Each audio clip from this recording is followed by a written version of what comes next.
Ladies and gentlemen, thank you so very much. We have a lot to talk about today. Hit subscribe to this channel, to my super chat. I can't thank you enough. I can't do this without you. And so if you have any thoughts on George W. Bush, President Trump, mashed potato brains, our current president, and everything going on, give me your thoughts via super chat and, of course, in the chat room. Eric H526, Luke St. Martin, thank you so very much for being amazing moderators. Ladies and gentlemen, you have George W. Bush, of all people, the worst president we've ever had. The worst. Herbert Hoover didn't get us into 20 years of never-ending counterinsurgency wars. Okay? He's the worst president by far that we've ever had. And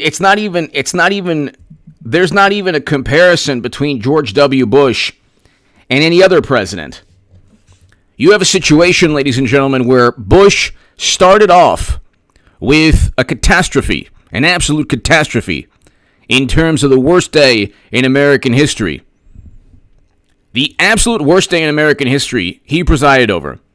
And instead of taking that day and trying to make the world and the country safer, what he did was set us on a course, a foreign policy course, a military, a course of action that involved endless wars, endless counterinsurgency conflicts where we had to focus on the hearts and minds and winning alliances or the allegiance of people in other countries that we just couldn't. There's no way. We saw what took place in Afghanistan. We saw what took place in Vietnam. The Soviets couldn't win in Afghanistan. The French couldn't win in Vietnam. And instead of learning those lessons of history, Bush, Cheney, Rumsfeld, Liz Cheney's father, got us into never-ending wars where we had thousands upon thousands of Americans, men and women, who lost their lives, tens of thousands wounded, hundreds of thousands with traumatic brain injuries, but tens of thousands wounded, hundreds of thousands wounded in combat with traumatic brain injuries and PTSD. And Biden voted for this. Biden, Kerry, Clinton, Democrats voted for this. They pushed for this also. So you have a situation where there's no comparison. You can look at Herbert Hoover, who presided over the stock market crash of 1929 and the beginning of the Depression, and we're going to have another stock market crash. I've been talking about that endlessly. I'm hopefully going to be published very soon when it comes to that very issue. But we're going to have a crash because mashed potato brains and his administration, Democrats who pride themselves on regulation, don't know how much debt banks and hedge funds truly have. So we will have that, but Bush, so Trump is right to slam Bush. He basically kicked Bush out of the Republican Party. The Bush Republicans, the Lincoln Project, the same people that vote alongside Bernie Sanders and AOC, those people will never again run the Republican Party. They're never again going to run the Republican Party. We suffered too much as a country through George W. Bush's years. By the way, Bush and Karl Rove and the Lincoln Project and all those people should have been canceled if Democrats truly cared about leveling their outrage at anyone who just, at people other than just political opponents. Bush is like an ally to them. So when they try to cancel people, they do so based on bigotry and prejudice. Bush ran on a marriage amendment. Karl Rove was against marriage equality. So was the Lincoln Project. You would think that these people would suffer the consequences of being canceled out of the political discourse, but they're not. See, the average Democrat likes George W. Bush compared to Trump. The reason is because the average Democrat cares more about hot-button issues like climate change or any social theory that, applies directly to the crime bill and portions of the crime bill that Biden helped write. The 100-to-1 sentencing disparities for narcotics that his son allegedly uses that apparently don't result in a prison term for his son. So talk about privilege and supremacy. But these people were on the wrong side of history when it comes to social issues. They're on the wrong side of history when it comes to foreign policy. They were on the wrong side of history when it comes to economic policy. The meltdown, the 2008 meltdown in the financial markets happened under Bush. So he started his presidency with the worst day in U.S. history.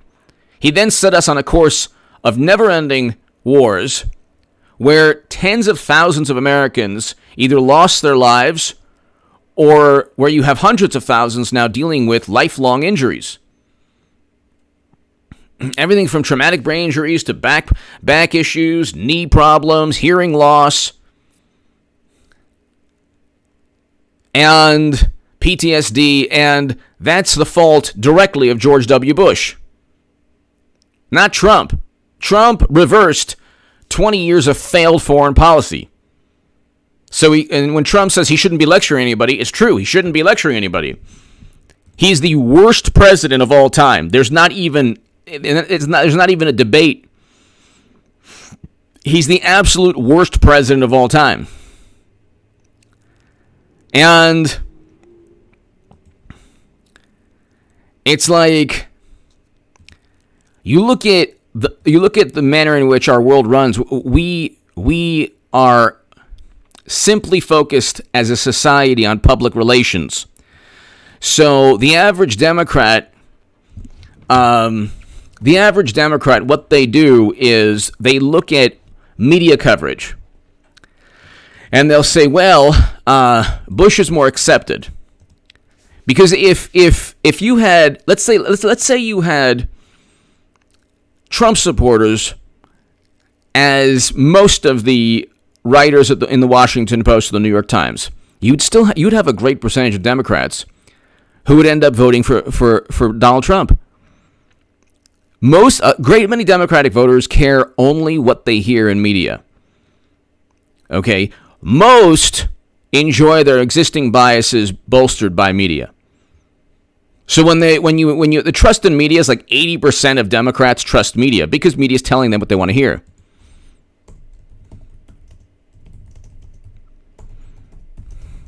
And it's like you have George W. Bush on Jimmy Kimmel, and Jimmy Kimmel is like this propagandist. Like he's a Democratic operative. He's basically a Democratic operative. Like he's working for the Democratic Party. He's no longer just a talk show host and a comedian. He's like literally working for the Democratic Party, and still half the country doesn't care what he or Democrats or media say about anything.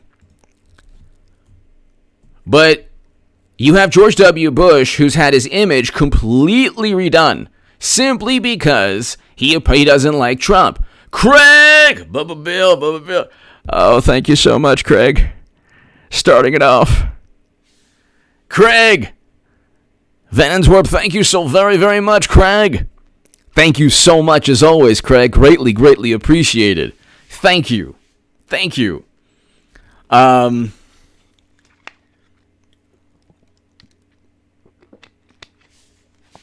You have a situation, ladies and gentlemen, where image is everything in politics now. So George W. Bush can get us into never-ending wars. He could end his administration with a bank bailout. He started the bailouts. Bush started the bailouts. Craig, thank you so very much. He started, what was it? Bush signed $700 billion financial bailout. Okay? They say that President Obama saved the economy. Bush would have done the same thing. It happened under his watch. Oh my God, here we go with the mosquito again. Oh my God. Oh my God, these mosquitoes. Oh Lord. President Bush signed into law. This is October 2nd, 2008. President Bush signed into law Friday a historic $700 billion bailout that proved to be nothing compared to the other bailouts, but promising to move swiftly to use his sweeping new authority to unlock frozen credit markets to get the economy moving again. Kevin! Trump is the greatest of all time. Kevin Landaverde, thank you so very much. Craig and Kevin, thank you. I agree with you. He's one of our great presidents for a number of reasons. Just reversing. See, the great thing about what Trump did, Kevin and Craig and everybody here, the great thing about what Trump did is that he single-handedly reversed 16 years of failed policy that started with Bush. See, the primary critique of President Obama's administration was that he continued from the bailouts to the wars. He continued the policies, and he expanded on those policies. So the two worst moments in Bush's tenure was the decisions to begin never-ending wars, and the bailouts that I understand they both had to do because you don't want a depression, but at the same time, the lack of regulation, the complete unwillingness to address debt, risk exposure to debt and margin and credit default swaps and derivatives. The same problems we have now, but even worse. The same margin debt that was there in 2008, the percentage of GDP is the same margin debt percentage of GDP that we have now. It's the same thing. We have the most margin debt in history, in the stock market, in history. Okay? By the way, I don't know if anyone's read this. Yellen warns U.S. on track to default in October. So, this is Yahoo Finance. Treasury Secretary Janet Yellen issued another warning to lawmakers Wednesday. Raise or suspend the debt ceiling as soon as possible. In a letter addressed to House Speaker Nancy Pelosi, Yellen said that according to the latest internal estimates, the Treasury could indeed run out of money at some point in October. Once all available measures and cash on hand are fully exhausted, the United States would be unable to meet its obligations for the first time in our history. We have brought ourselves to the brink of financial annihilation because of a reaction to a microscopic organism where 98 to 99% plus of society survives. Cancer and heart disease ended the lives of more Americans last year. But cancer and heart disease, you're not going to sell advertising on CNN or MSNBC. More people lost their lives from cancer and heart disease. And what they've done is they've turned the pandemic into a euphemism. What it means now is every horrible policy pushed by Democrats and media, every policy that prevented millions, tens of millions of Americans from working, every failed policy that prevented Americans from working and forced them to stay home and forced the economy to shut down, where we had to eventually just give stimulus checks and pump money artificially into the economy to prop it up. We had a functioning, prosperous economy. We had record low unemployment, record low Black and Latino unemployment, hundreds of thousands of new manufacturing jobs created. We had wage increases. These are all facts. You can look at February and March of 2020. You can look at January and February of 2020. Okay? You can look at the numbers. Look at the GDP. Look at the job growth. Look at the consumer price index, the producer price index. The consumer price index, the producer price index are at highs not seen in over a decade.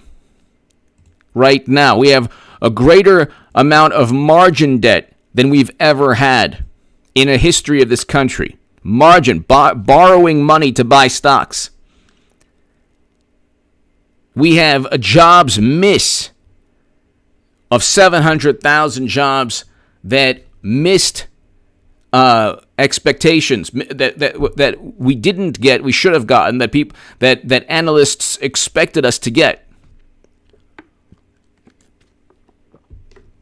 Consumer confidence is low. GDP has been revised downward. So the only reason the stock market is up and completely overvalued, and the only reason that you have hedge funds that are over-leveraged, that have more debt, and as a consequence of that, you have banks with more debt than we've had since 2008, and we don't know the debt because the banks and the hedge funds have creative ways of hiding them. Okay? If they don't own the underlying stock, and it's just a matter of if they don't own the underlying stock and it's just a matter of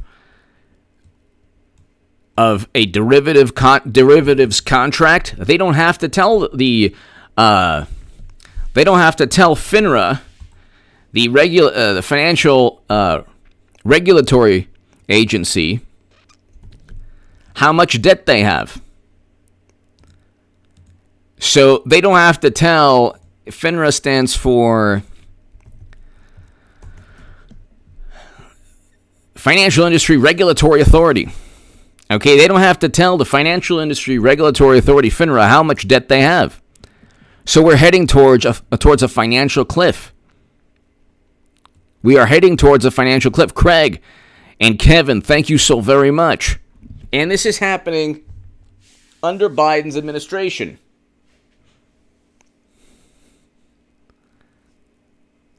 This is happening during Biden's administration. We're going to have a stock market crash just like we did with Bush.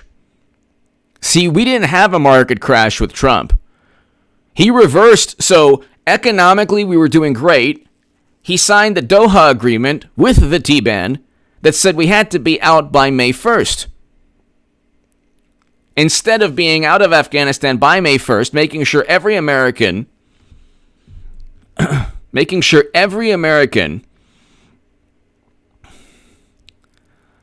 and Luke and Eric, thank you so very much for being amazing moderators. Making sure that every American was out of Afghanistan. What happens? He leaves them there, and we're off to Texas. Oh my God, Texas, look what they're doing. It's like, well, they have the right to enact any law they want that's constitutional. And the voting laws in Georgia and elsewhere were upheld by the Supreme Court. And so it's interesting when Democrats, when it's a result that they like or a law, it's, well, you have to follow the law. It's the law. And then when they don't like a law, oh my God, it's so horrible. And then when the Supreme Court backs them, it's the Supreme Court has backed us. And then the Supreme Court doesn't back them. Oh, my God. The ideologues in the Supreme Court. They never take anything in stride.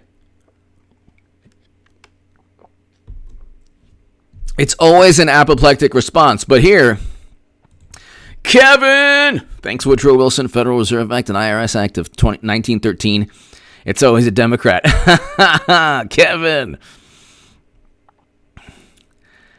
Kevin, thank you so very, very much. Kevin Landaverde, thank you so very, very much. And you have Trump's tax returns. Speaking of the IRS, Trump's tax returns, Kevin and everybody here, and Craig, didn't lead to anything. They were obsessed with his tax returns for 4 years. They now have his tax returns since February, of this year. So, Kevin, they've had they've had Trump's tax returns since February of this year, and they found nothing. Everything they have leveled against Trump has been either a lie or a fabricated hoax.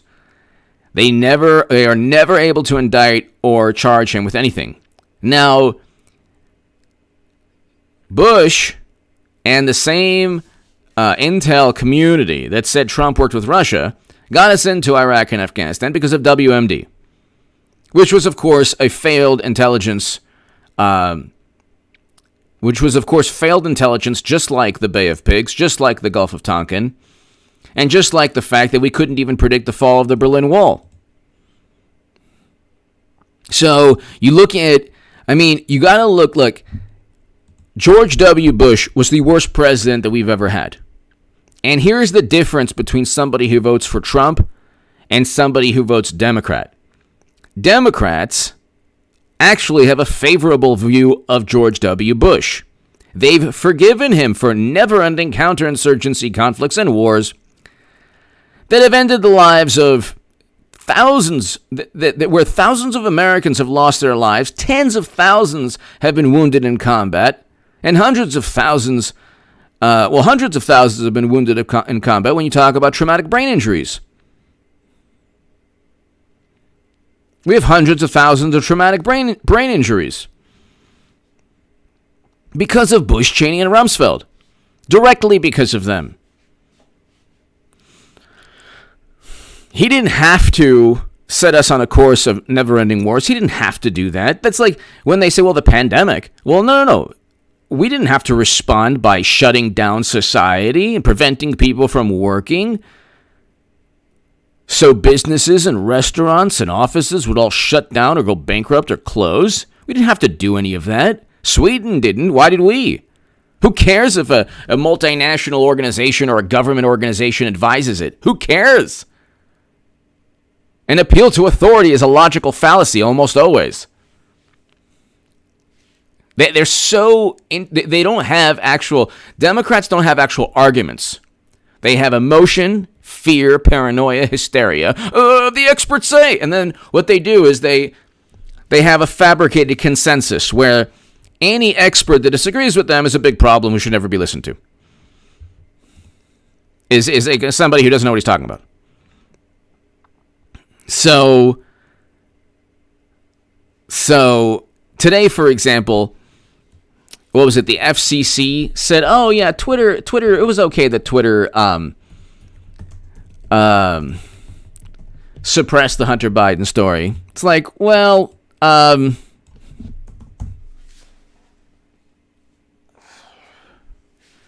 what is it? Hold on.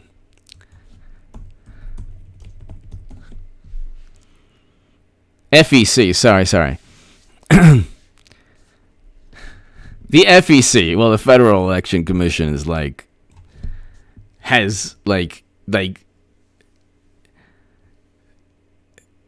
is so politicized, it's unbelievable. But here, and you have an FEC chairman, by the way, who backed Trump. But anyway, let's not talk about that.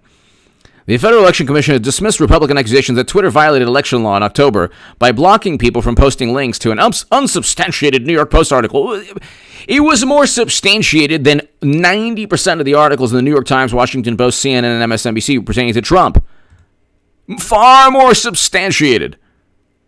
You actually had emails that belonged to the president's son.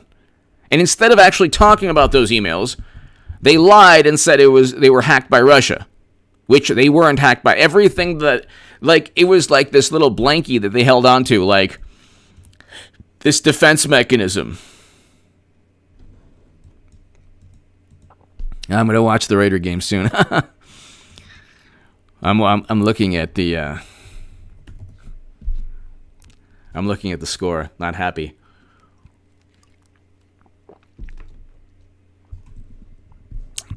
But you have a situation where it's like you could just look And everything that took place from a social media perspective was to hide any story detrimental to Democrats. It's so blatant. And a decision that's likely to set a precedent for future cases involving social media sites and federal campaigns. Could you imagine if a story about Trump was suppressed by a social media site? There would be outrage and indignation that would be heard throughout the galaxy.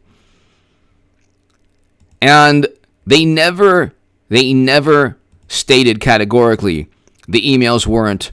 They never stated categorically that the emails were not Hunter's.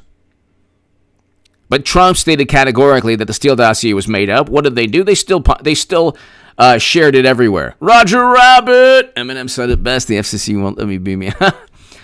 And Roger Rabbit, thank you. Indy Wood, thank you, by the way, for the super thanks. Indy Wood, thank you. So, Roger Rabbit, thank you. So you have you have a situation where social media sites can actually suppress information detrimental to Democrats, and actually with the Steele dossier. So you have Hunter Biden's emails and the Steele dossier. One is a completely fabricated compilation of gossip and hearsay with no backing at all that was easily shared throughout all of social media. No problem at all. Completely fake and phony and paid for by Clinton and the DNC. Literally paid for by Trump's direct political rivals. But you have a computer repair store owner saying, yeah, he has the documentation. No one is saying that Hunter Biden's receipt or signature was forged. You have his emails there. You have witnesses coming out saying, yes, he emailed me. He was talking about business deals. His father knew everything. His father's lying. Biden's lying through his teeth. And you couldn't talk about it. The FEC determined that Twitter's actions regarding the Hunter Biden article had been undertaken for valid commercial reasons, not a political purpose. Are you kidding me? Are you kidding me, knowing very well that Twitter's algorithms benefit Democrats more than Republicans? Why didn't they do the same thing with the Steele dossier? Or with the Atlantic article that was completely unsubstantiated, saying that Trump disparaged fallen Americans, which couldn't have been further from the truth? Where's the evidence? None of the major stories on Trump had any evidence at all. It was always like people familiar with the matter, and current and former U.S. officials. They didn't have any evidence. Where was the evidence? Jordan Weinberg, hello, Jordan. Thank you, Jordan. Thank you, Jordan. Thank you so very, very much, as always. Jordan Weinberg, thank you. Thank you, Jordan. So, this is the thing. You have they suppressed the New York Post article for one purpose, because it harmed Biden. That's it. That's why the majority of Americans don't trust media. And you have to remember that the same media that has embraced the rear end of Democrats is the same media that embraced Bush's and Cheney's and Rumsfeld's rear ends. It's the same media.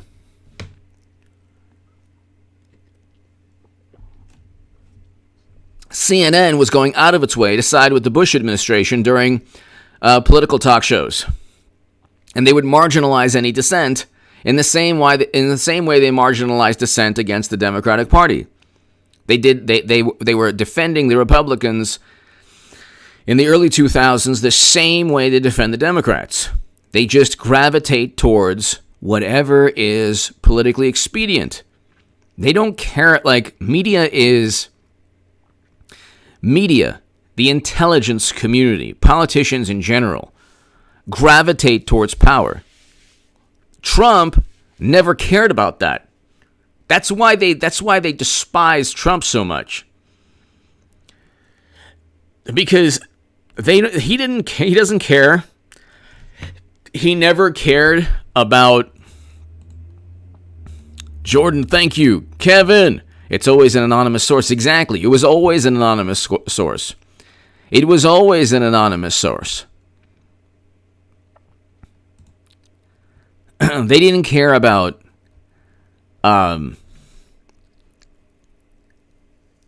they never cared about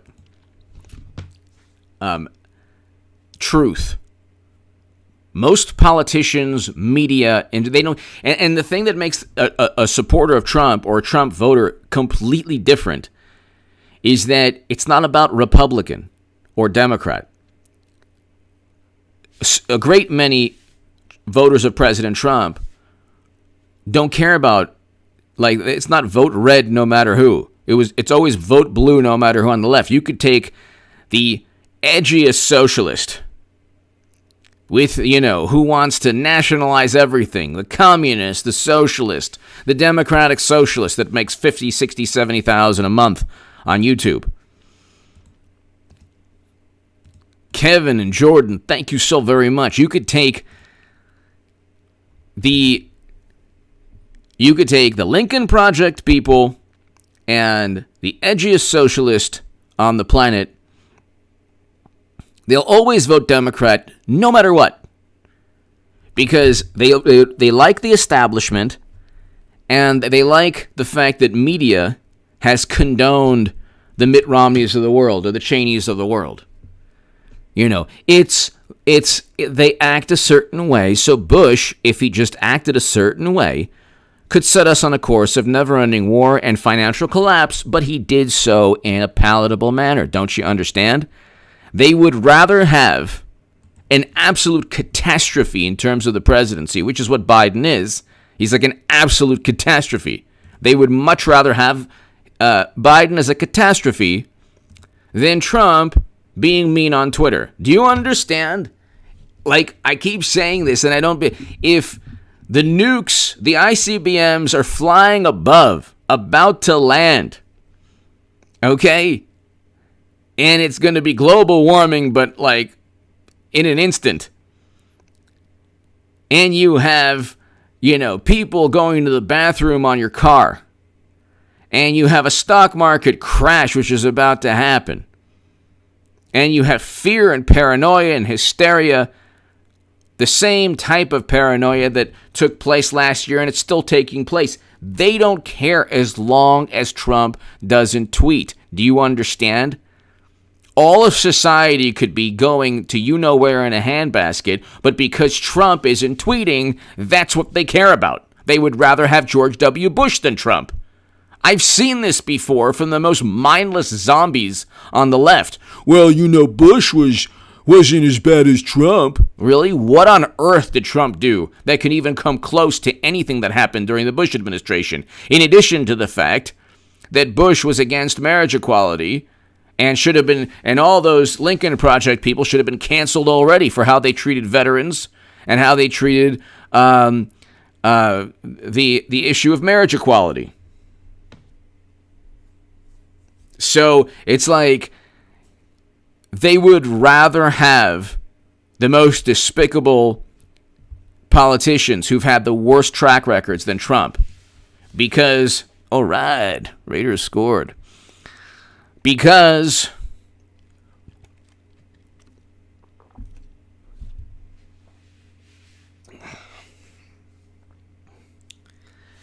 they care primarily about image and media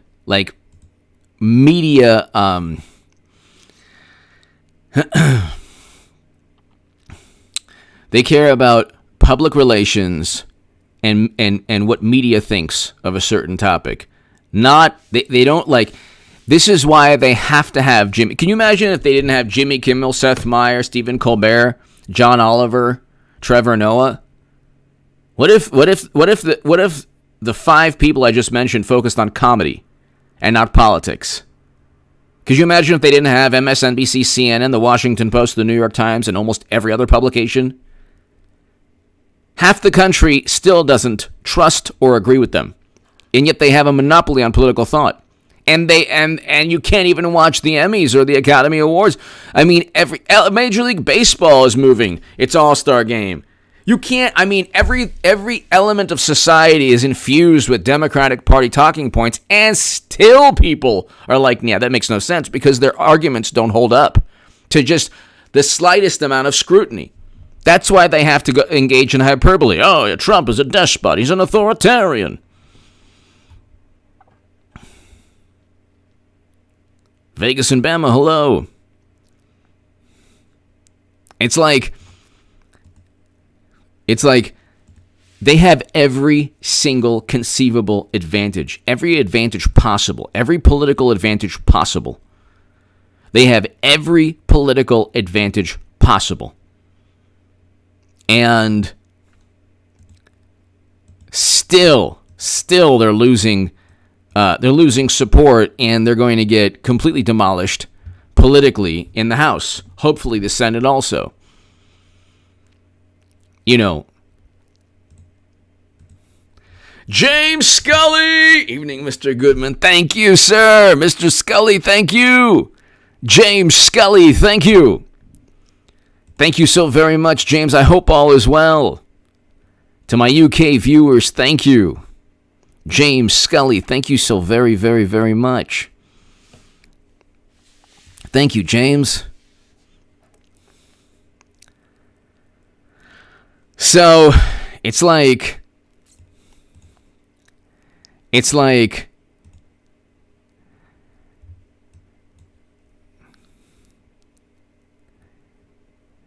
you look at the way things are taking place in our country right now. James, thank you so very, very much.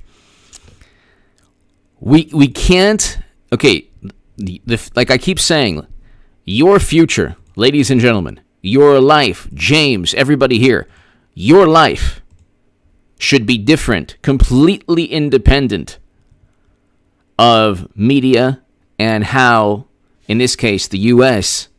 So, your life should be different from the trajectory of our country. We're on a downward spiral. And it won't stop until hopefully President Trump comes back in 2024. We had an evacuation where 13 Americans were lost because of Biden. 13 Americans lost their lives because of Biden. Directly because of Biden. He could have started in January, February, March, April. He didn't have to, for no reason at all, pick an arbitrary date in late August. And use the T-ban to help us. It's like, are you kidding me? That wasn't even part of the Doha Agreement. He literally did not abide by the Doha Agreement simply to spite Trump. There was no other reason. Nobody knows why he didn't abide by the agreement. Absolutely nobody can explain why. They have no clue why. He just simply didn't abide by the agreement. He didn't do so because he just simply didn't want to. And so, but like, you ask yourself, can we survive?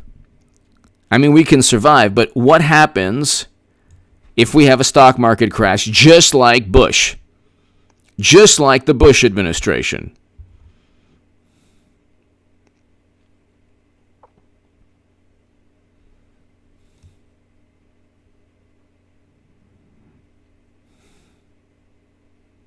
You know, the Bush administration had a financial collapse at the end of it, and and flawed foreign policy in the beginning of it. Same with Biden, although I think it's going to be accelerated.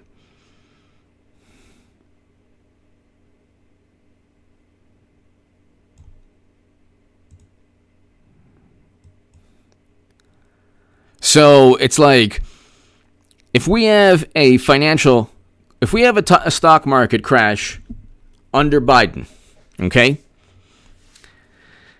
You already had the Afghanistan.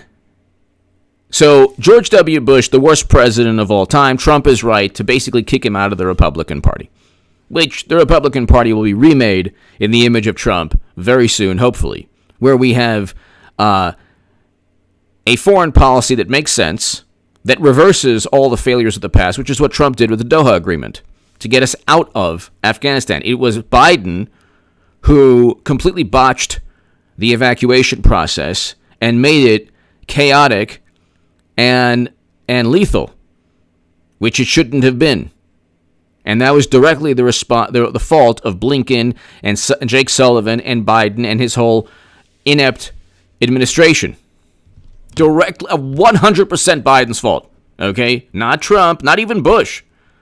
Okay, Bush got us there, and it was his fault that we had 20 years of all of this, terrible, terrible war.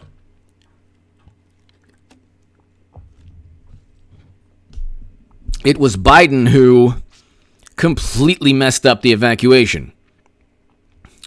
Now let me ask you this. What happens if there's a stock market crash?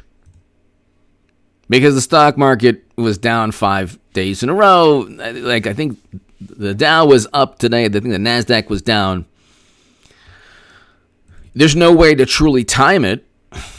But I'm telling you, I'll be telling you every single day for the next 4, 5, 6, 7 months, 8 months, a year, that there's going to be a crash. And not just a correction, a crash. There's too many people. When there was a correction last year, we didn't have the amount of margin debt in the market. We didn't have the number of people and hedge funds and investment firms that bought stocks on borrowed money. We had the GameStop incident where a hedge fund had to be bailed out by other hedge funds just from Redditors. Just from Redditors. So imagine if there's a huge downward spiral in the stock market. On not just one stock, the whole thing. And then you had a hedge fund, Markegos, that Bernie Sanders and AOC, they're not talking about this. Exactly. People with retirement accounts, everyone's going to suffer. And that's why I say save your money.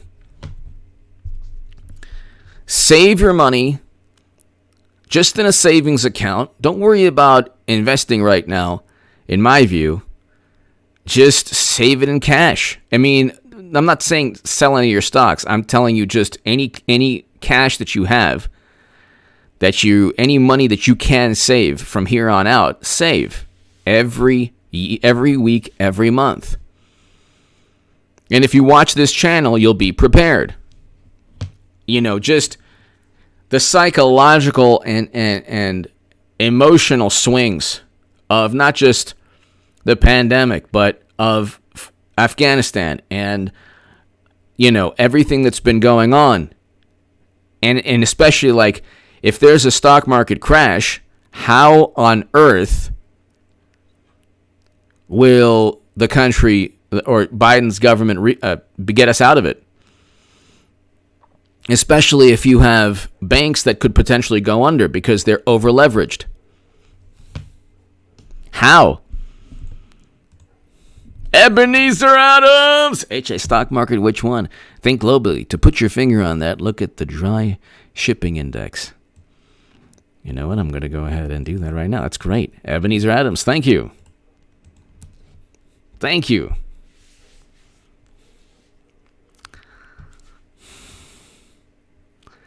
Monthly Baltic Dry Shipping Index. Oh, wow. Look at that. Wow.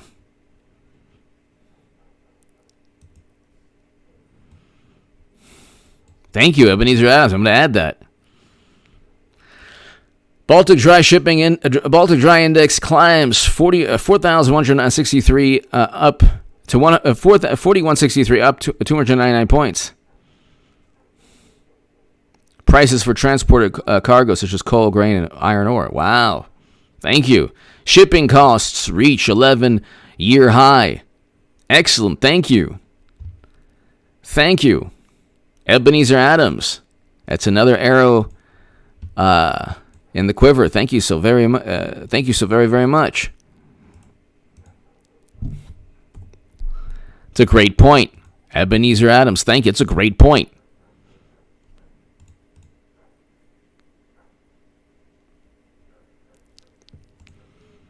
That's an excellent point.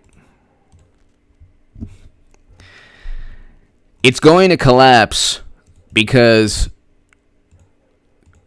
the risk exposure to debt is not adequately addressed. The regulators are not regulating. Regulators!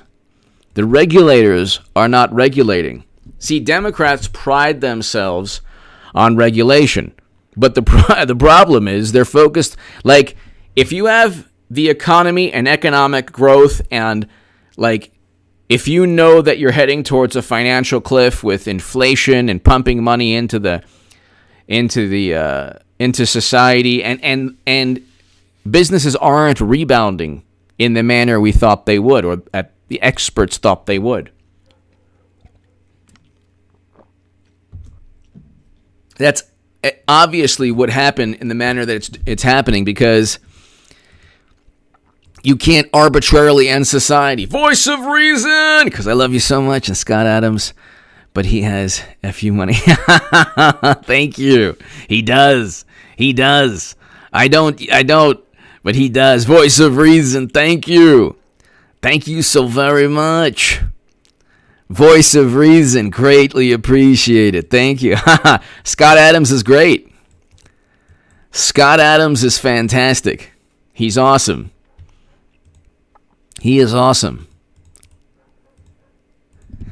And it's thank you, Voice of Reason. Greatly appreciated. Thank you.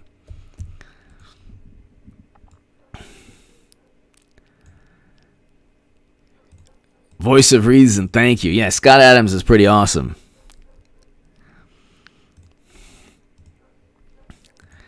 I think that and thank you, Ebenezer. I'm going to, the shipping costs, that's a huge issue too. And the fact that sometimes you have to just, at a moment's notice, pay $10,000, $20,000 more for your shipment from China or elsewhere, because of the supply chain issues and because of the shipping issues. David, Eric, hello. Slick Willie, hello. So, Tommy, hello. David, thank you.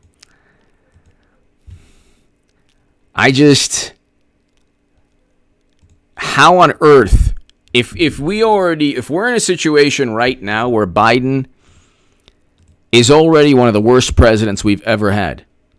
I mean, think about our economy has not rebounded. All the economic indicators except for corporate profits are down or at their highest point. The consumer price index, the producer price index, inflation, highest point all since 2008. Margin debt, GDP revised downwards. You have all of these indicators pointing towards catastrophe. So what happens if God forbid, or when God forbid, the market crashes? And a correction that's a drastic, steep decline in stock prices is not going to be good for hedge funds that are over-leveraged on derivatives. Derivatives, they make trillions in profits in trades. There are trillions in derivatives, and there's hundreds of billions of dollars in margin debt that all the regulatory bodies and all the regulators don't know about. So I just just go Bernie Sanders. Just type, you can do this every day if you want to. There's a stock market crash that's going to take place. Okay? We also have Americans still in Afghanistan. And Biden left them $30 to $60 to $80 billion worth of weaponry, depending on the Washington Post says $28 billion, and they say, oh, you see, it's not that bad. It's like, well, that's pretty bad. Bernie Sanders, 4 hours ago. The attempted recall of Governor Newsom is a bold-faced GOP power grab. Look at this. What is he, like, why is this man even an independent? He should just be a Democrat. All he does is regurgitate Democratic Party policies. They cheated him in 2016. They did the same thing last year in Iowa. I mean, it's like this is a racket. It's a grift. That's what, like, on the left, if you deviate in thought at all with them, you're a grifter. But the biggest grifters on the left just tell people to vote Democrat, like Bernie, even though he's cheated. So tell us, Bernie, why we should deal with rampant crime, homelessness, all of the unemployment at the highest levels in the country. Tell me, the attempted recall of Governor Newsom is a bold-faced GOP power grab. A GOP power grab in California? Like, they don't have power. If we have any hope of addressing climate change, oh, here we go. If we have any hope of addressing climate change, you think Newsom, when he's in French Laundry without wearing you-know-what, cares about climate change, guaranteeing health care to all? There's people pooping on the streets as we speak right now, like in front of families and passing real immigration reform. You cannot succeed. California, return your ballots or vote no in person by tomorrow. So, is he talking about the impending stock market crash? No. Is he talking about the possibility of one? No. Will he call for greater government intervention? Yes, when God forbid it happens. Will he complain and pontificate like AOC? Yes. Will he pretend that he always knew it was going to happen? Yes.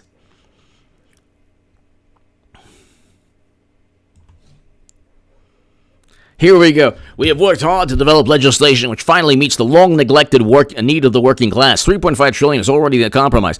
How on earth is that going to build jobs, Bernie Sanders? How? How is the infrastructure plan going to build jobs for the average American who's out of work? Not everyone can, like, in their minds, it's the 30s and it's FDR and it's the New Deal. This is like their little, like, the dream that they have in their minds. And the reality is construction is very important, but it's a small part of the U.S. economy.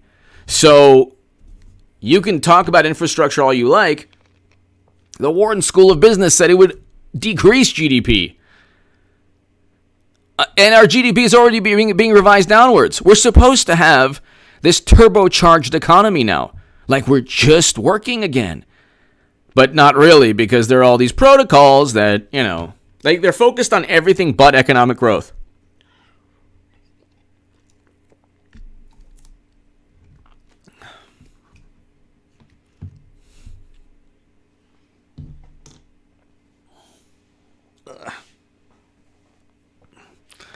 Mosquito.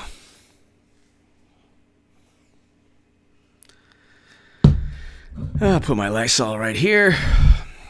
So, that's the grift. And let's just look at what AOC is saying. Same thing, I'm sure.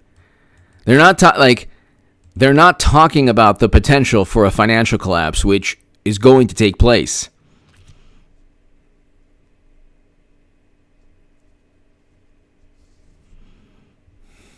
They're still talking about January. So AOC's retweeting information about January, but not about Afghanistan. It's like, then she has a pinned tweet, 2 minutes to talk about all the things she passed, which the guy that she was running against 2 years ago would have done the exact same thing. Talk about a grifter. Talk about a grift. It's like the left is like too stupid to even realize they're being taken advantage of. All she does, and Bernie Sanders too, they are primarily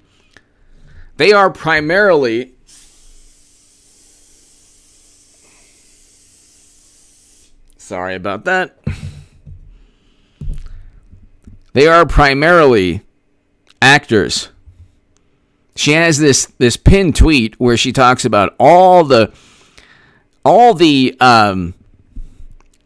legislation she passed, and it's like, well, the resolutions, anybody could have done. Resolution is a public relation, like the Green New Deal resolution. It's a public relations stunt. It's not legislation.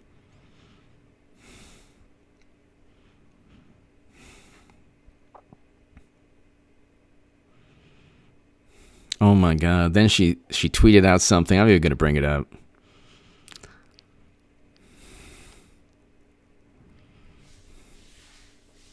Oh my God.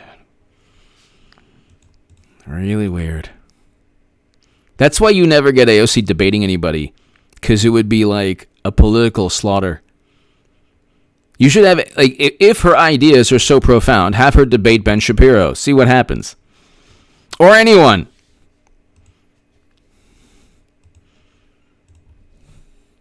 I mean, there's no debate or dialogue anymore. There's just no debate. So you have all of this.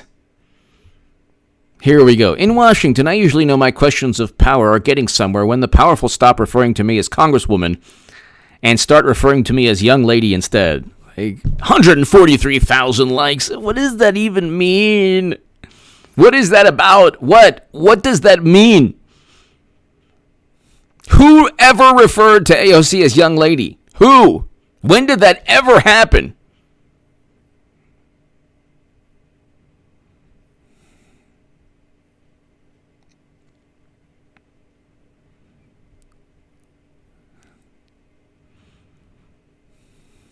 And it's like, it's all about public relations. You have to, these people, they get off on preaching and pontificating. Shadow. We're going to engage in some strategy-rooney, Shadow. Shadow Hussein. George W. Bush.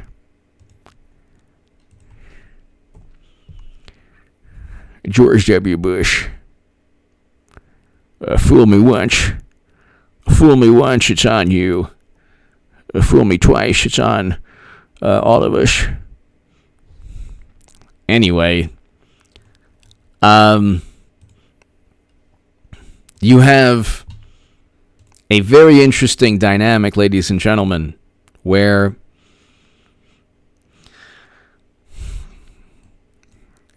slowly but surely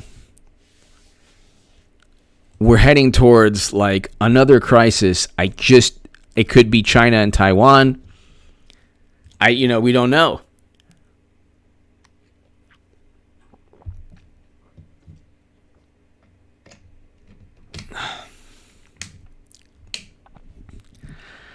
China calls on U.S. to stop official exchanges with Taiwan. Wow. New York Times, what the U.S. withdrawal from Afghanistan means for Taiwan. Well, it's not so much the actual withdrawal. It's the manner in which the evacuation was botched by Biden's administration. That's the issue. Paul, hello. That's the issue.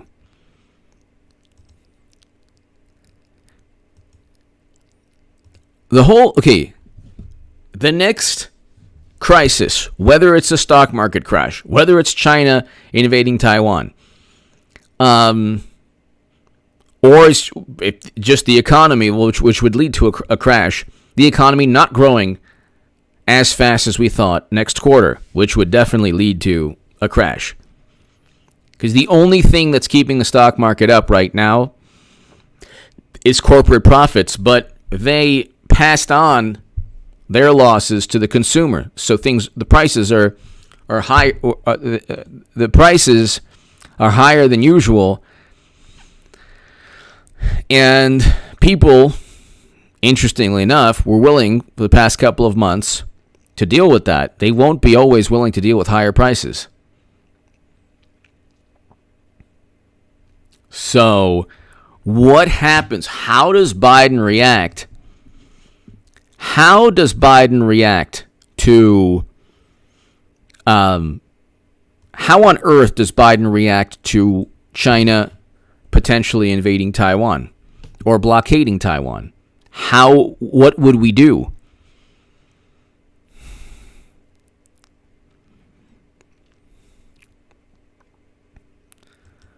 Like, how would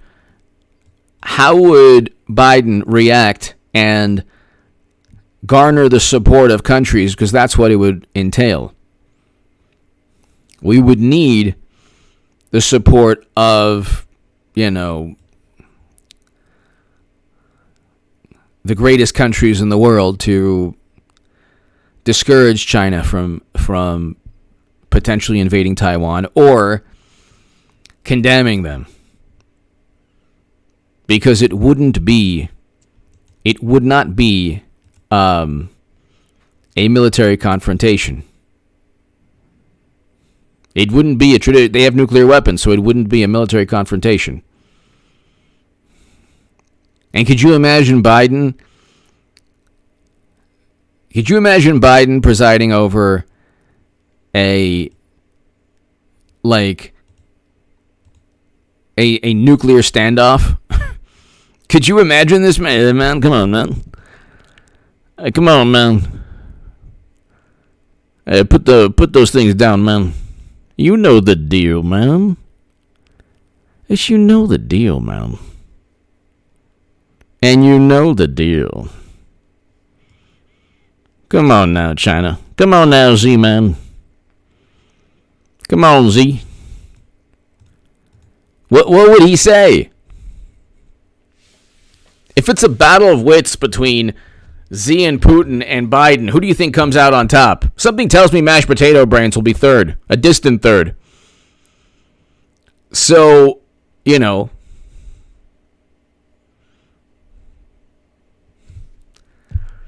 Exactly. Well, exactly. And the more money they pump in to the economy, the more inflation increases. We have a problem with inflation. We have a big problem with inflation. Huge problem.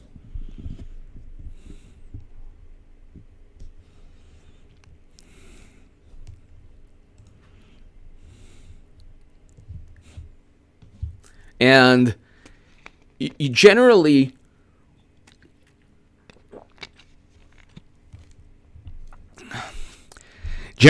what happens when you have to, normally when the government has to give a stimulus check, it's because of a financial collapse.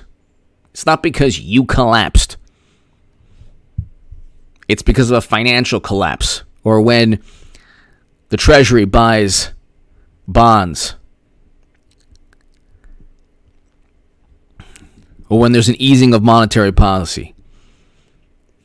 You're trying to foster economic growth because of an unforeseen economic collapse that has nothing to do with, this is the first time in history where politicians said you cannot work.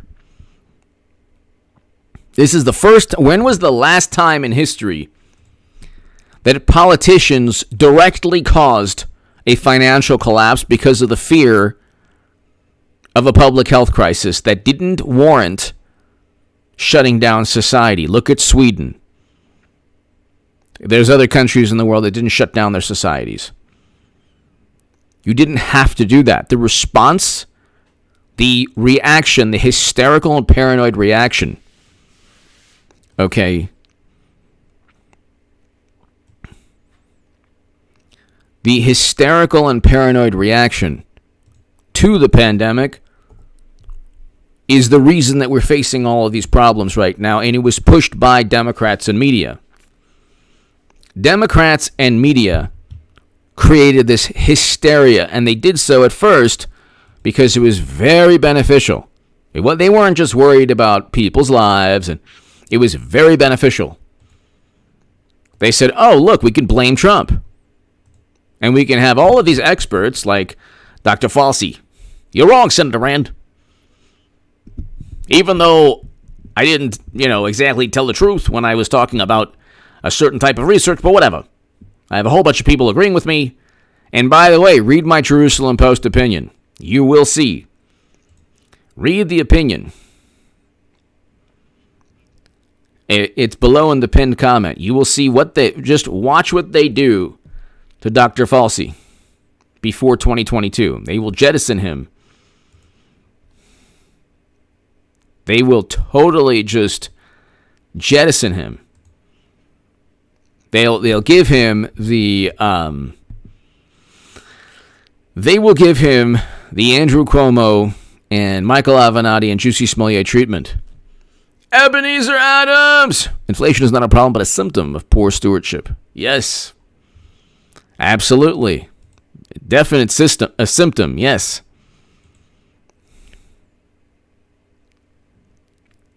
Absolutely.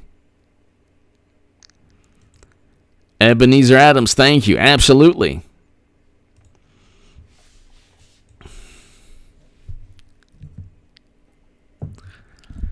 But what do you do if there's a stock market crash where you have to bail out banks?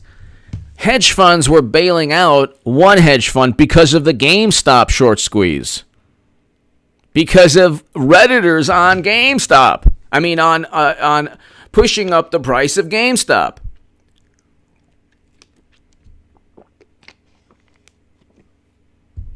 So you have, imagine if Tesla falls $200 in one day. Or Bitcoin falls $10,000 in one day. Or $20,000 in one day. Imagine if you have, what's Tesla at? I'm not giving investment advice. I'm just talking. I'm not giving investment advice at all. Okay? Okay. It's at $743 a share. What if it goes to $400 in one day? $300 in one day? How many hedge funds do you think are going to go under?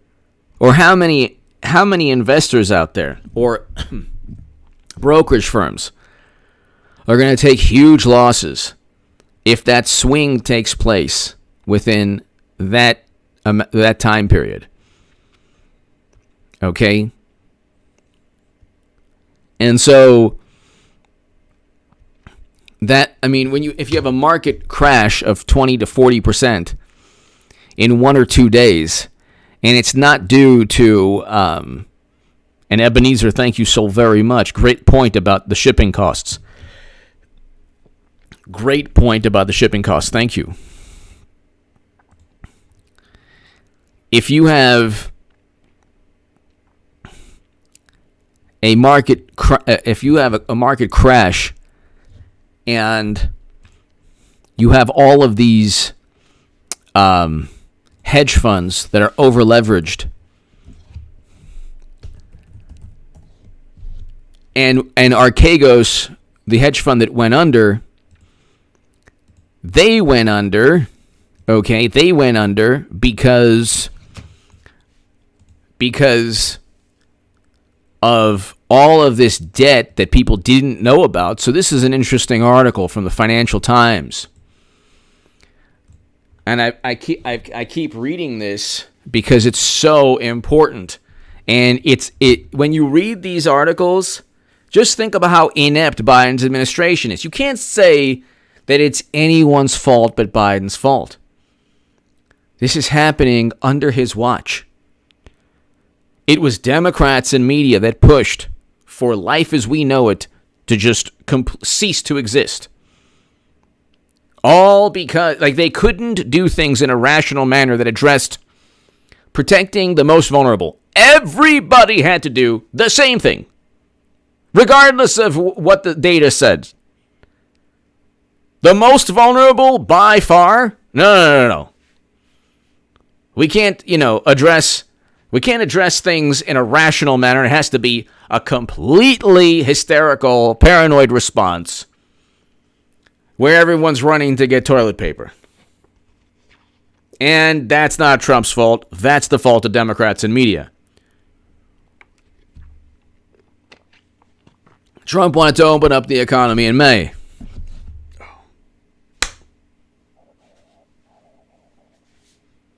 Hold on.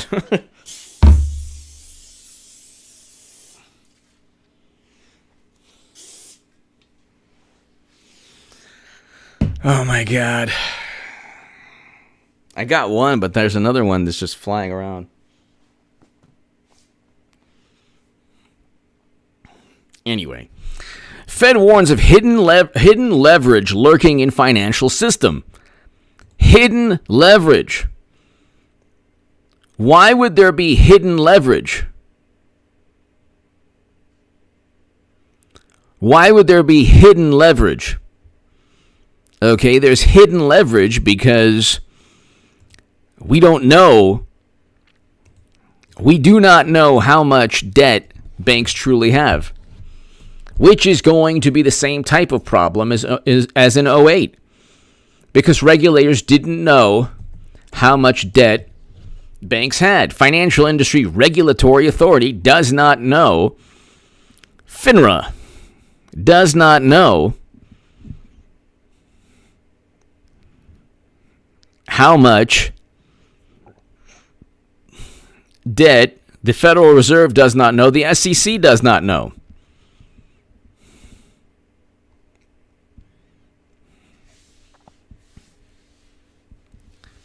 So the SEC does. So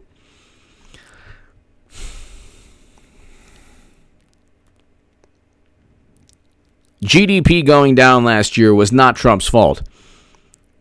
It's not like he was just it's not like he was eagerly, gleefully trying to tank the economy like Democrats were, which is the case.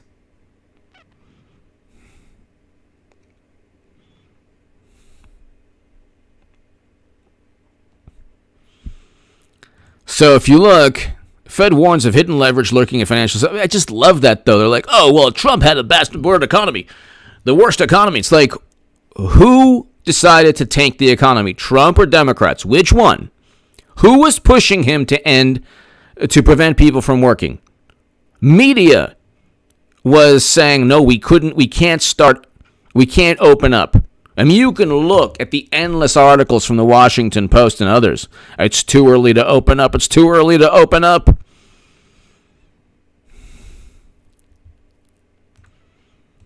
So central bank says Archegos collapse shows it lacks tools to see full extent of risk taking. So we have this issue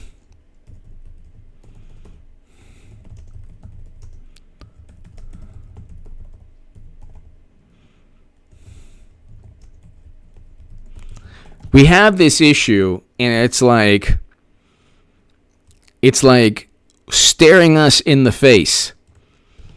It is staring us in the face. We already know that financial regulators don't know how much debt, truly don't know how much debt and leverage these firms have. They just don't know. They have no clue.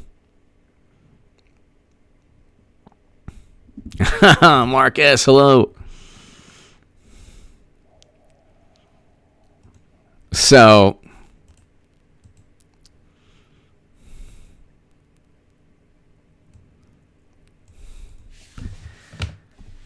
if you read the rest of this article, it's very interesting. The U.S. Federal Reserve has warned that existing measures of hedge fund leverage may not be capturing important risks, pointing to the collapse of Archegos Capital as an example of hidden vulnerabilities in the global financial system. Okay? These hidden vulnerabilities, what they mean is an excessive amount of debt that they're unaware of. So they simply don't have the information.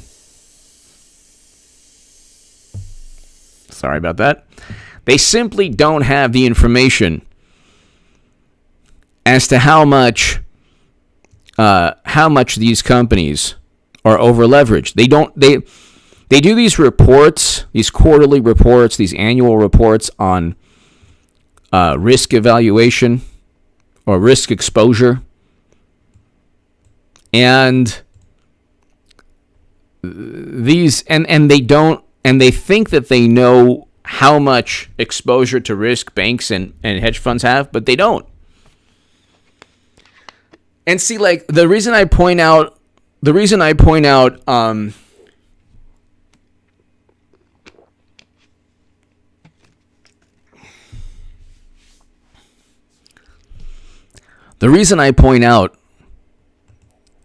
that Bernie Sanders and AOC are completely clueless about all of this is that look at what they're talking about now. They're saying the same things as CNN always. Or they're saying the same things as, like, you can look at what the CNN and the Washington Post and the New York Times, that's the establishment view. And then you can look at maybe like what The Nation or BuzzFeed or Mother Jones or the Daily Beast are talking about. Well, Daily Beast has more of an establishment view, but you can look at like the paradigm, the liberal or left-leaning paradigm. It's pretty much, they're all saying the same things all the time. They're really not deviating from a message. They're continually bringing up the same message all the time. It's the same message all the time. Things aren't fair. Republicans are bad. Let's not address issues like Afghanistan. Let's not address the Americans still in Afghanistan right now trying to get out. And so if they don't address something, it's a lie by omission. Okay? So let's not address the tens of billions of dollars. 4 hours ago, about 100 Americans are still trying to leave Afghanistan. Blinken. So AOC's not talking about this. No way. But she'll tweet about somebody saying young lady. Oh my God. Which is worse? Somebody saying young lady or 100 Americans still in Afghanistan? Obviously, you know, the former is probably worse to most people on the left.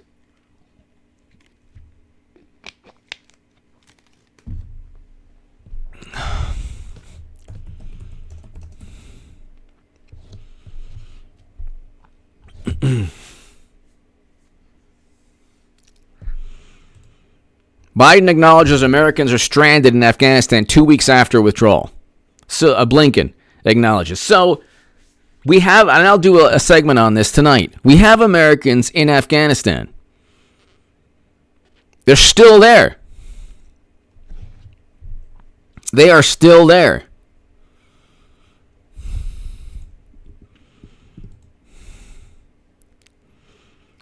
What is Biden doing about it? Like, what is he doing about it? Is he doing anything about it? It's pretty unbelievable. Is he doing anything about it? What is he doing about it? What on earth do you think his administration cares at all? What on earth is he doing? What is this man doing about the Americans left? And where's the outrage? There's more outrage about Trump's tweets than Americans left in Afghanistan. Ebenezer Adams, who previously stated a goal of tanking the U.S. economy to implement capitalism. They wrote it down as did Alinsky. So did another guy. Problem is, right-minded, sane folks don't think they mean it.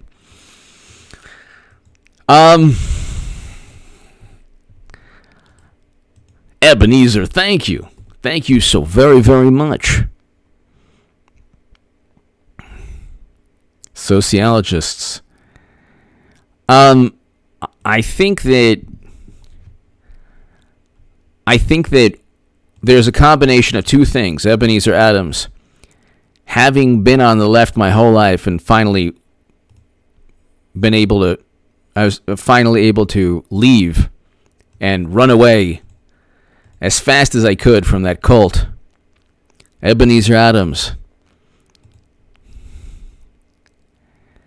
I think that what's taking place is you have a lot of people on the left who perhaps mean well or perhaps just want to fit in, and they don't know what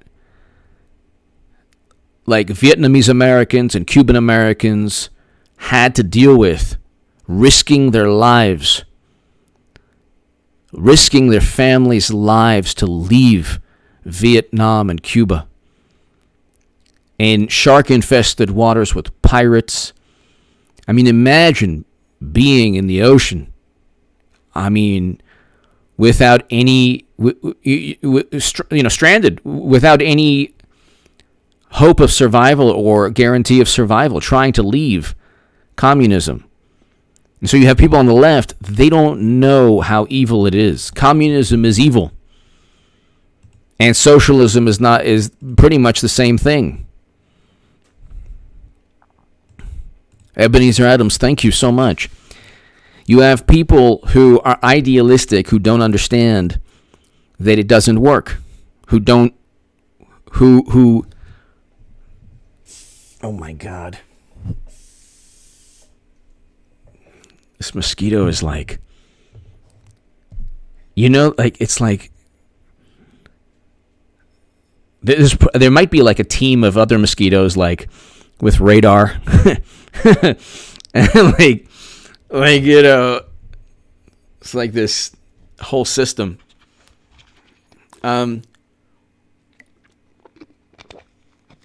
Ebenezer, you have this belief. There's this belief that government intervention will cure everything. And it's interesting because what they really mean, exactly, Tammy, what they really mean is a government intervention that suits their purposes. Any government intervention that suits a conservative or Republican purpose is very bad, overreaching. So they're not bound by ideology almost. They're bound by power. They want control and power, which is where the communism comes in. And they're not worried about, like, increasing wealth. They worry about inequality, and they don't realize that the greatest poverty levels are in socialist and communist countries, or communist countries. And so they don't realize that. Or they don't even care about, like, the greatest poverty in the world today is in communist countries. And the whole point, like the reason that they gravitate the left towards communism and socialism is that they feel it's moral. They feel capitalism is immoral, even though capitalism produces infinitely better outcomes for people, even though and the same inequality that takes place in capitalism is worse. The inequality is worse in communist and socialist countries. Worse. Well, in communist countries, it's definitely worse. Okay, hold on. Oh my God. Hopefully I got it. I mean, it was coming right towards me. There was two. I got one when I first started the podcast.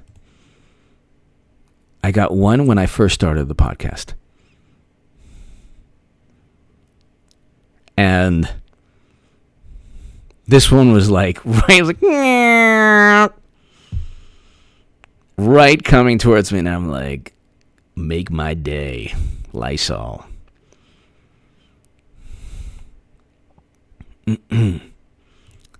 So, the left is all about how can I Tubin myself How can I touch myself in ecstasy talking about economic issues without ever even addressing economic indicators? Like, you will never, from Bernie or AOC, you will, or any of the very wealthy Democratic socialists online, you will never get them to address,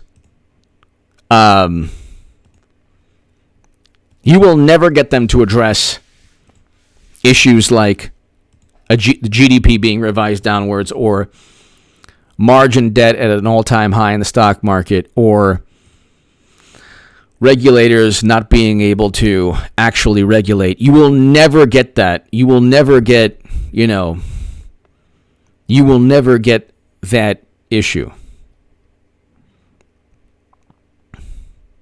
You will never get them to actually address economic issues, but they'll pontificate about economics. You won't get them to talk about inflation because it's under Biden, so they don't want to bring it up.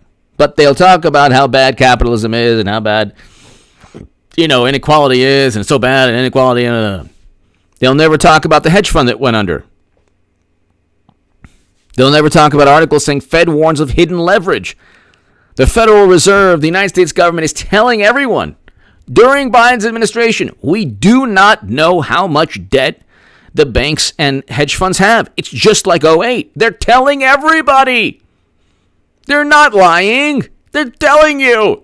When it happens and we have to bail out banks again, which I don't know with what money we would do that with, but they're telling you. God bless you, John. Thank you. They're telling us. And it's like they're not hiding it from us. They're telling us. It's one thing if the Federal Reserve, like the U.S. is right here, the U.S. Federal Reserve has warned that existing measures of hedge fund leverage may not capture important risks, pointing to the collapse of Archegos Capital as an example of hidden vulnerabilities in the global financial system. It's right there. Hello. They're telling you. They're telling everybody. They're not lying. They're basically telling you, like, so we don't know if we can stop the next crash. So there you go. That's it. We don't know if we can stop the next crash. So this is happening under Biden.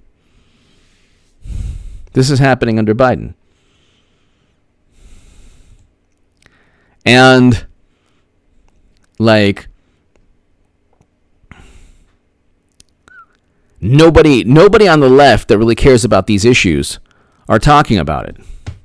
Why? Because you can't preach talking about the consumer price index. I just want to let you know the consumer price index is higher than it's been in a decade. And we have more people trading on margin and more hedge funds with over-leveraged and risk exposure risk to debt than ever before. The left will be like what? They won't care. They won't care. GDP has been revised downwards. The producer price index, the consumer price index is at its highest point in over a decade. Inflation is over 5%.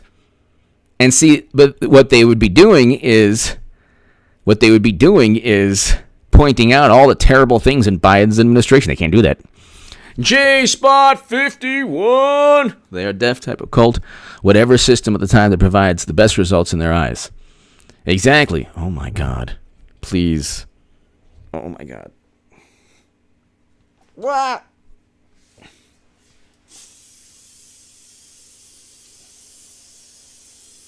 Oh my God.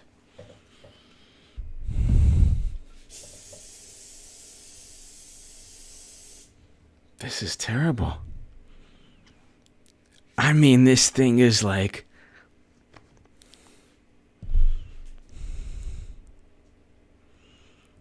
This thing is a maniac. It's like a Democratic politician.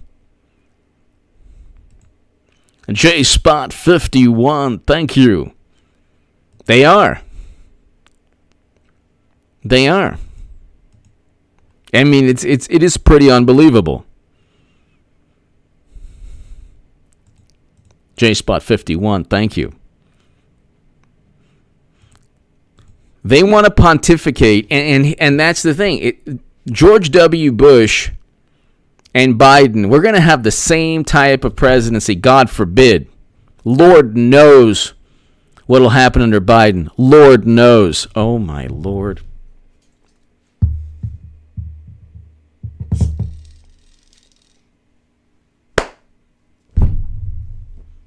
Oh, Lord. You serious?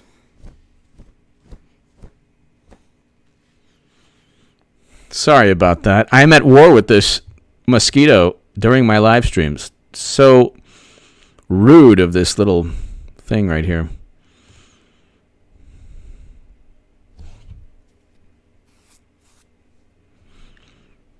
Terrible. Let's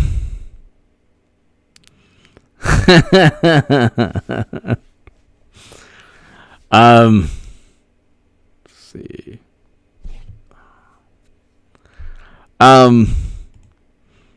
We'll do 10 more minutes, and then we'll do a live stream later tonight. I am, Ross. I am under siege. This is terrible. This thing has withstood like direct Lysol assaults. It's pretty hardcore. Let's type in mashed potato brains. Type in mashed potato brains. See what you get. Joe Biden. Smell my hair. So hundreds of protesters greet Biden in Idaho. Biden claims first job offer from Idaho Lumber Company, but it's news to them. And hey man, I tell you what, when I was putting lotion in my hair, lotion in my legs, I got lotion, and this Idaho Lumber Company. This Idaho Lumber Company offered me a job as I was lotioning my legs. And they said, hey, why don't you cut some lumber? And, so coincidentally, my son is now CEO, is completely by accident.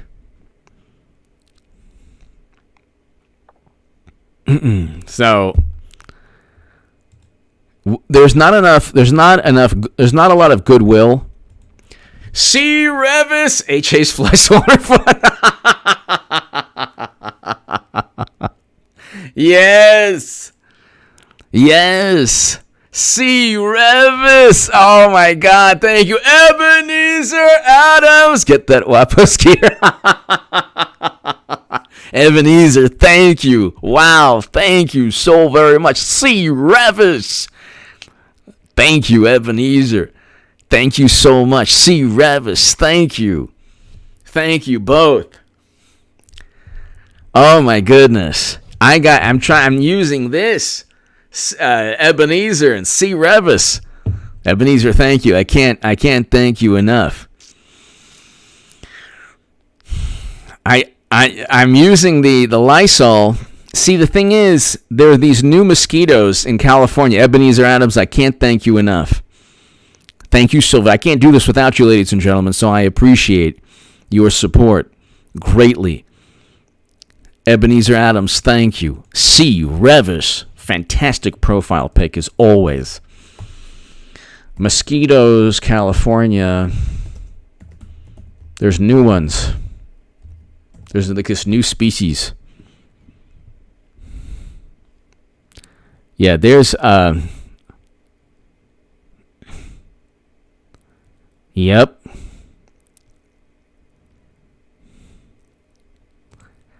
Okay, let's get this. Hold on. There are these new mosquito. Ebenezer, thank you so very much. Ankle biter mosquito breeding on the rise. Yes, they're horrible. It's more than that.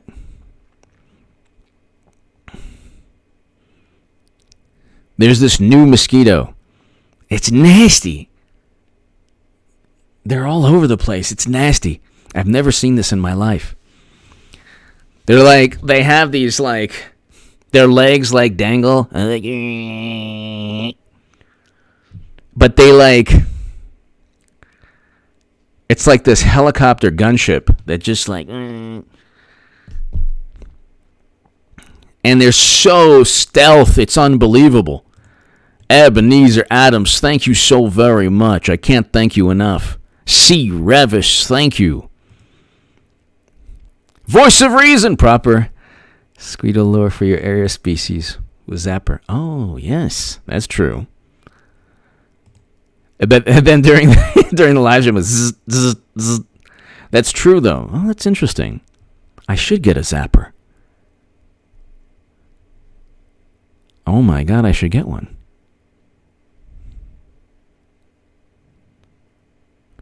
So maybe I'll go on Amazon and get one of those things. Well, thank you, voice of reason. You are the voice of reason. Ebenezer Adams, thank you. I can't thank you enough. I can't thank you enough. Ebenezer Adams, thank you as always. C. Revis, as always. Vapid apoplectic. Exactly. Eric, yes.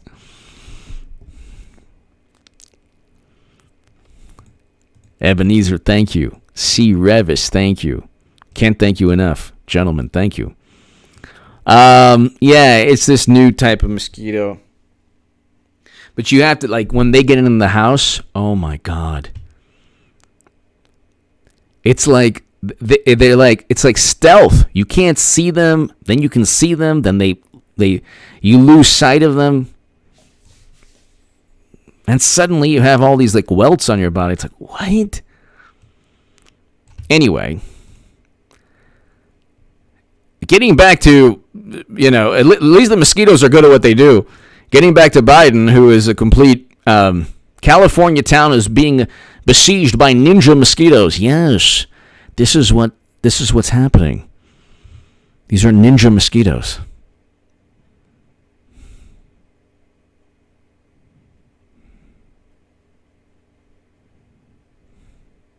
No, the ones I'm talking about are larger. Okay. All right.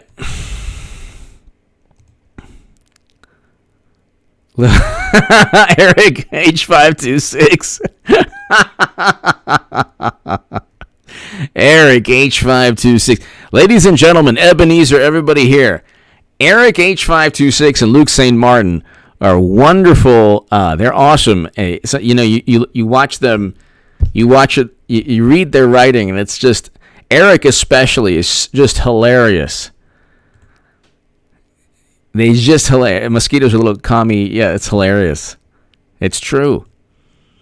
Ebenezer, thank you again. C. Revis. Let's look.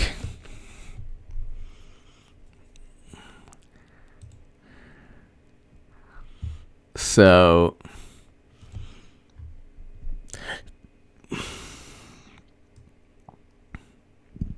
he took a picture with children who were wearing Make America Great Again hats, which is so hilarious. So Biden trolled after posing for picture with MAGA-clad children. I could tell you he had no clue at all. And he didn't care. Do you understand? He didn't care. Who knows what...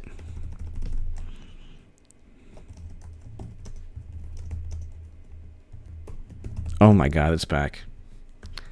Who knows what who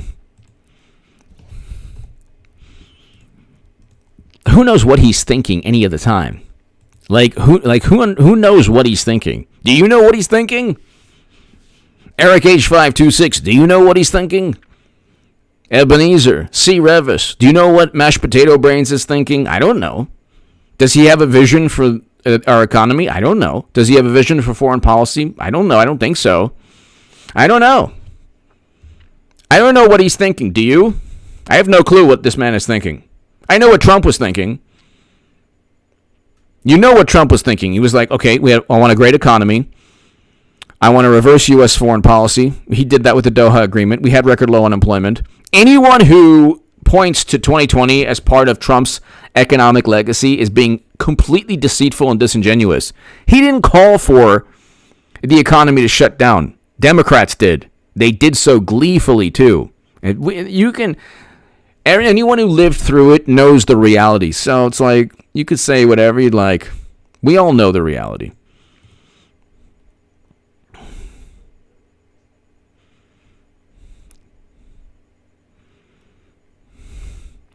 I'm taking my sleepy time so Nursey won't get cross with me.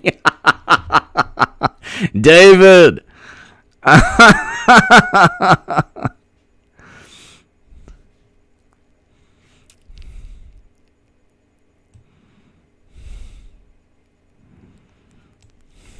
What is he thinking?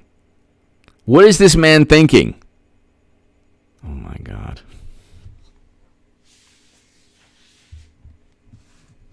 It's like they go in and out of sight. You don't even know like where they are. What is Biden thinking? Can somebody tell me? Does he have a vision? Like Trump was saying, 4% growth. No, it's not going to be 4%. It was 3%. So he was talking about 4% GDP. He was talking about tariffs with China. He was talking about a wall. He was talking about bringing home Americans with the Doha Agreement. He was talking about being the first president to step foot in North Korea. He did all these things. You could dislike him.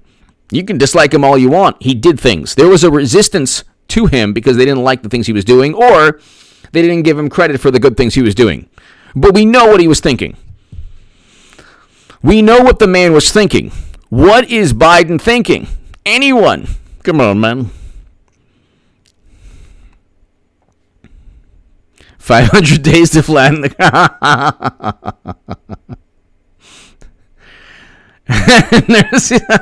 David. What is he thinking?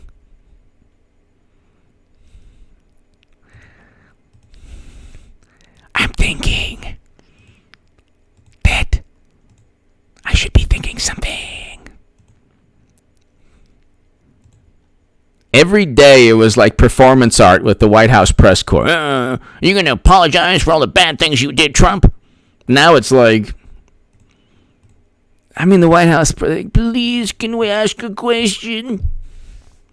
Ducey at Fox is good, but other than that, please. And he's not like Acosta at CNN. Like, he actually asks about, like, Afghanistan, people left behind, Americans left behind. The average question with Trump was, well, do you deny, sir, that this report claimed that the proctologists, neighbors, financial advisors, hairstylist said that you were working with Russia. Do you deny that, sir? It's like, yeah, I deny it. So, with Biden, they don't ask him, like Jen Psaki takes all the hard questions and then reprimands you for how you ask the question. Stranded is a word. No. You need to apologize for using the word stranded. No, you need to apologize. No, you can apologize now. That's irresponsible. It's not stranded. It's an extended vacation where, God forbid, your head could be removed from your body. It's an extended vacation.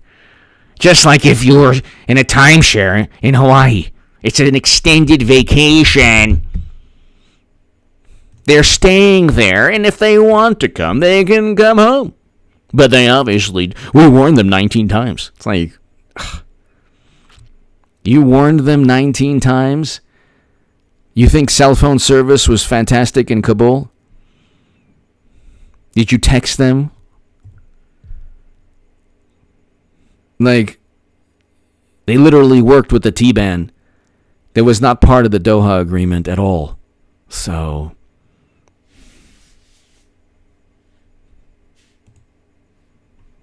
it's like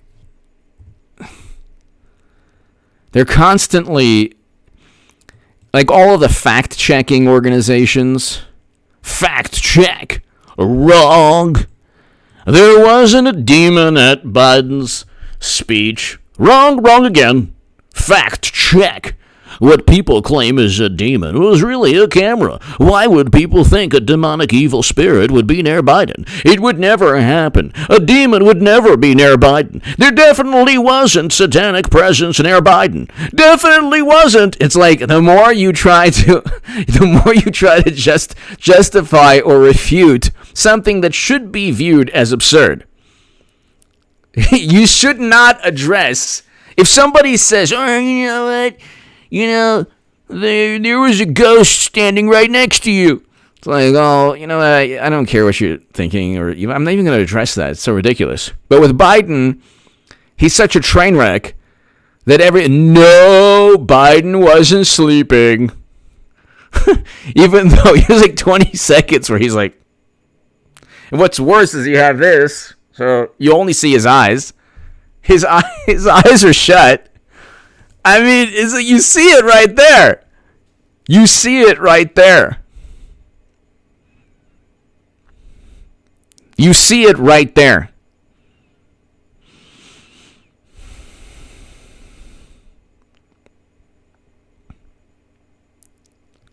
It's right there. So, it's not like you don't see him sleeping. Ebenezer, thank you again. So greatly appreciated. It's not like you don't see the man sleeping. So, anyway, ladies and gentlemen, Ebenezer, everybody here, C. Revis, Eric, Luke, David, everybody here. I will be back, let's see, probably around 11 p.m. So be here at 11 p.m., people. I hope maybe 10:45. So be here at about 10:45 p.m. Pacific tonight for the second live stream. Thanks, everybody. And to my super chat, Ebenezer, thank you. Everybody here, to my super chat, thank you so very much. Ladies and gentlemen, thanks so much.